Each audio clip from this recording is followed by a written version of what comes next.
Bonjour à tous, j'espère que vous avez passé un très bon week-end, et aujourd'hui on va aller voir les résultats de vos votes sur le duel qui opposait Argo au Seigneur des Anneaux, le Retour du Roi.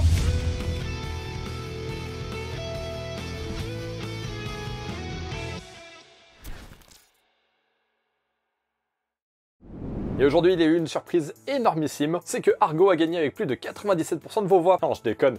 Non, je crois que même vous n'y avez pas cru. Non, en vrai, le Seigneur des Anneaux est passé hyper largement, avec 37 de vos voix contre seulement 9 pour Argo. On retrouvera donc les Orfèvres du Mordor en quart de finale, et aujourd'hui on va s'intéresser au perdant, Argo. Je vous le dis tout de suite, je suis deg. Contrairement à beaucoup d'entre vous, pour moi, Argo, c'était le film qui méritait d'aller jusqu'au bout du tournoi. Et oui, chacun ses goûts, et c'est bien ça qui est intéressant dans ce tournoi. Pour résumer brièvement Argo, nous sommes à la fin des années 70, et l'ambassade américaine à Téhéran est prise d'assaut. La plupart des employés de l'ambassade sont pris en otage, à part 6 qui réussissent à s'enfuir. Mais comme ils peuvent se faire choper à n'importe quel moment, le gouvernement américain doit réagir très vite. Ils vont donc demander à Tony Mendes, un spécialiste en exfiltration de la CIA joué par Ben Affleck, de leur venir en aide. Et Tony y trouve rien de mieux que de monter la production d'un faux film dont les décors seraient en Iran. Son idée, c'est de faire passer les employés de l'ambassade pour une équipe technique en repérage, et de pouvoir les faire sortir ainsi sous de fausses identités. Bref, tout ça pour vous dire que Argo est un putain de chef-d'œuvre, et aujourd'hui je vous ai trouvé une anecdote plutôt rock'n'roll.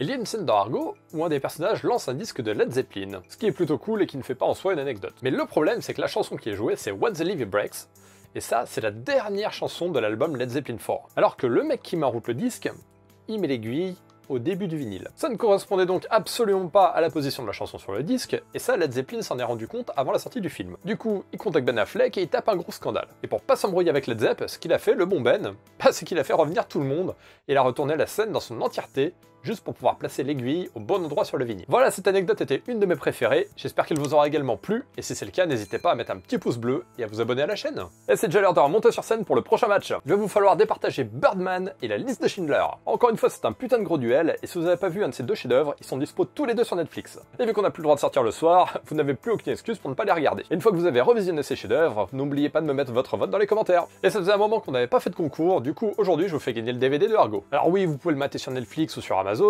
mais celui-là, il est tout neuf, encore emballé. Donc si jamais vous voulez, vous pouvez l'offrir à quelqu'un d'autre. Donc si tu veux tenter de le gagner pour avoir un cadeau en moins à faire, tu vas sur Facebook et tu repartages cet épisode en taguant les sondages existentiels dans ton post. Comme ça, je prendrai bien en compte ta participation, et après, moi je tirerai l'un ou l'une d'entre vous au sort pour gagner ce DVD. Demain, on se retrouve à 16h pour l'interview de Tony Mendes, et je vous dis tout de suite que ça va être assez chaud parce qu'il m'a proposé de tourner un film pour adultes. En attendant, je vous souhaite à tous une très bonne soirée, et allez, ciao bisous!